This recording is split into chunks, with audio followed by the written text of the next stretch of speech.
ਜੈ ਗੁਰੂ ਜੀ, ਸ਼ੁਕਰਾਨਾ ਗੁਰੂ ਜੀ। ਅੱਜ ਅਸੀਂ ਪੰਜਾਬੀ ਵਿੱਚ ਸੰਪੂਰਨ ਸ਼ਿਵ ਮਹਾਪੁਰਾਣ ਦਾ ਪਹਿਲਾ ਖੰਡ ਪੜ੍ਹਦੇ ਹਾਂ। ਪਹਿਲਾ ਅਧਿਆਇ। ਇੱਕ ਸਮੇਂ ਮਹਾਰਿਸ਼ੀ ਸ਼੍ਰੀ ਵੇਦ ਵਿਆਸ ਜੀ ਦੇ ਪ੍ਰਧਾਨ ਚੇਲੇ ਸ਼੍ਰੀ ਸੂਤ ਜੀ, ਜਿਨ੍ਹਾਂ ਨੇ ਆਪਣੇ ਗੁਰੂ ਦੀ ਸੇਵਾ ਦੁਆਰਾ ਵੱਡਾਪਨ ਪ੍ਰਾਪਤ ਕੀਤਾ ਸੀ, ਨੈਮਿਸ਼ਾਰਣੀय ਨਾਂ ਦੇ ਜੰਗਲ ਵਿੱਚ ਭਗਵਾਨ ਸਦਾ ਸ਼ਿਵ ਦੀ ਤਪੱਸਿਆ ਕਰ ਰਹੇ ਸਨ। ਉਹ ਹਮੇਸ਼ਾ ਸ਼ੰਕਰ ਜੀ ਦੇ ਧਿਆਨ ਵਿੱਚ ਲੀਨ ਰਹਿ ਕੇ ਉਹਨਾਂ ਦੇ ਗੁਣਾਂ ਦਾ ਕੀਰਤਨ ਕਰਿਆ ਕਰਦੇ ਸਨ। ਉਹਨਾਂ ਦਿਨਾਂ ਵਿੱਚ ਸੰਜੋਗ ਨਾਲ ਸ਼ੌਨਕ ਰਿਸ਼ੀ ਆਪਣੇ ਨਾਲ ਹੋਰ ਬਹੁਤ ਸਾਰੇ ਰਿਸ਼ੀਆਂ ਨੂੰ ਲੈ ਕੇ ਸ਼੍ਰੀ ਸੂਤ ਜੀ ਦੇ ਕੋਲ ਆਏ ਅਤੇ ਉਹਨਾਂ ਨੂੰ ਇਸ ਤਰ੍ਹਾਂ ਕਹਿਣ ਲੱਗੇ, ਹੇ ਸੂਤ ਜੀ, ਅਸੀਂ ਲੋਕ ਸੰਸਾਰ ਰੂਪੀ ਅਥਾਹ ਸਾਗਰ ਵਿੱਚ ਡੁੱਬੇ ਹੋਏ ਹਾਂ। ਸਾਡਾ ਪਰਮ ਸੁਭਾਗ ਹੈ ਕਿ ਅੱਜ ਅਸੀਂ ਤੁਹਾਡੇ ਦਰਸ਼ਨ ਪ੍ਰਾਪਤ ਕੀਤੇ ਹਨ। ਕੁਝ ਸਮੇਂ ਬਾਅਦ ਉਹ ਯੁੱਗ ਆਉਣ ਵਾਲਾ ਹੈ ਜਿਸ ਵਿੱਚ ਪੁਰਾਣੇ ਧਰਮ ਨਸ਼ਟ ਹੋ ਜਾਣਗੇ ਤੇ ਪਾਪਾਂ ਵਿੱਚ ਵਾਧਾ ਹੋਵੇਗਾ।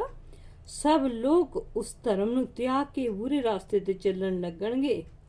ਚਾਰੇ ਵਰਨ ਇਸ ਤਰ੍ਹਾਂ ਆਪਣੇ ਕਰਮਾਂ ਨਾਲ ਪਤਿਤ ਹੋ ਜਾਣਗੇ ਕਿ ਬ੍ਰਾਹਮਣ ਜਾਤੀ ਖੇਤੀ ਕਰਨ ਲੱਗੇਗੀ। ਬ੍ਰਾਹਮਣ ਛਲ ਕਰਨ ਵਿੱਚ ਬਹੁਤ ਚਲਾਕ ਹੋਣਗੇ ਅਤੇ ਆਪਣੇ ਧਰਮ ਨੂੰ ਭੁਲਾ ਬੈਠਣਗੇ। ਕਸ਼ਤਰੀਏ ਵੀ ਆਪਣੇ ਜਾਤੀ ਧਰਮ ਨੂੰ ਤਿਆਗ ਕੇ ਯੁੱਧ ਖੇਤਰ ਤੋਂ ਦੂਰ ਹੋ ਕੇ ਪਲਾਇਨਵਾਦੀ ਬਣ ਜਾਣਗੇ ਅਤੇ ਚੋਰੀ ਕਰਨ ਵਿੱਚ ਬਹੁਤ ਹੀ ਚੁਸਤੀ ਅਤੇ ਚਲਾਕੀ ਦਾ ਪ੍ਰਦਰਸ਼ਨ ਕਰਨਗੇ। ਉਹ ਸ਼ੂਦਰਾਂ ਦੀ ਤਰ੍ਹਾਂ ਕੰਮ ਕਰਨਾ ਪਸੰਦ ਕਰਨਗੇ ਅਤੇ ਉਸੇ ਹਾਲਤ ਵਿੱਚ ਰਹਿ ਕੇ ਖੁਸ਼ੀ ਮਹਿਸੂਸ ਕਰਨਗੇ। ਗਾਂ ਦੀ ਰੱਖਿਆ ਕਰਨਾ ਉਹ ਛੱਡ ਦੇਣਗੇ। ਇਸ ਤਰ੍ਹਾਂ ਕਸ਼ਤਰੀਏ ਜਾਤੀ ਬਹੁਤ ਹੀ ਅਨਿਆਈ ਅਤੇ ਦੁਖਦਾਈ ਹੋ ਜਾਏਗੀ।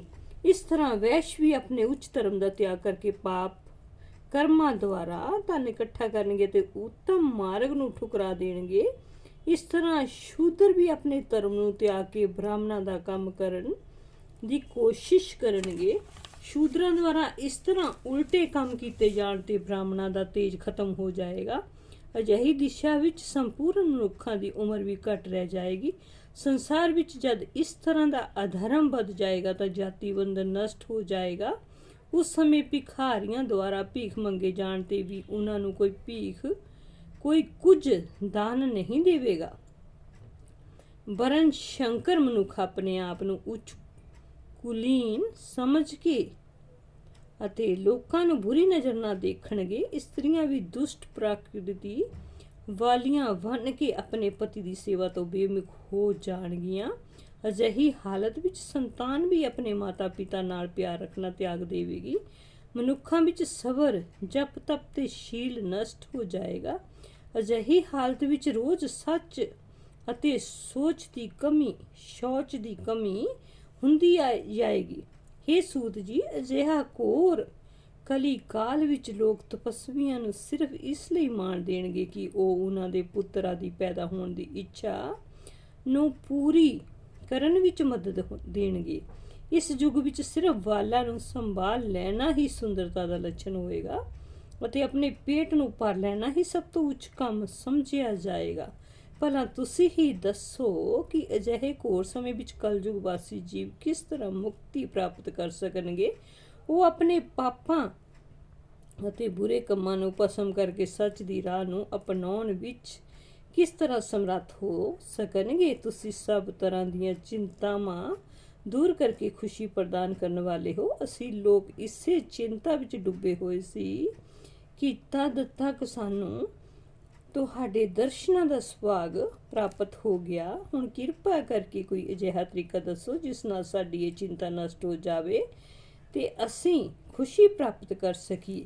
ਸੰਸਾਰੀ ਜੀਵਾਂ ਦਾ ਭਲਾ ਚਾਹੁਣ ਵਾਲਾ ਤੁਹਾਡੇ ਵਰਗਾ ਹੋਰ ਕੋਈ ਨਹੀਂ ਹੈ। ਤੁਸੀਂ ਭਗਵਾਨ ਵੇਦ ਵਿਆਸ ਜੀ ਦੀ ਬਹੁਤ ਸੇਵਾ ਕੀਤੀ ਹੈ ਤੇ ਬਹੁਤ ਸਾਰੇ ਪਾਪੀਆਂ ਨੂੰ ਪਾਪ ਰੂਪੀ ਸਮੁੰਦਰ ਤੋਂ ਪਾਰ ਉਤਾਰਿਆ ਹੈ।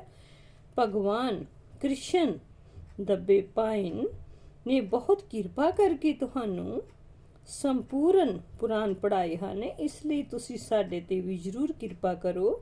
ਸ਼ੌਨਕ ਰਿਸ਼ੀ ਦੇ ਮੂੰਹੋਂ ਕੱਢੇ ਗਏ ਇਹਨਾਂ ਸ਼ਬਦਾਂ ਨੂੰ ਸੁਣ ਕੇ ਸੂਤ ਜੀ ਬਹੁਤ ਖੁਸ਼ ਹੋਏ।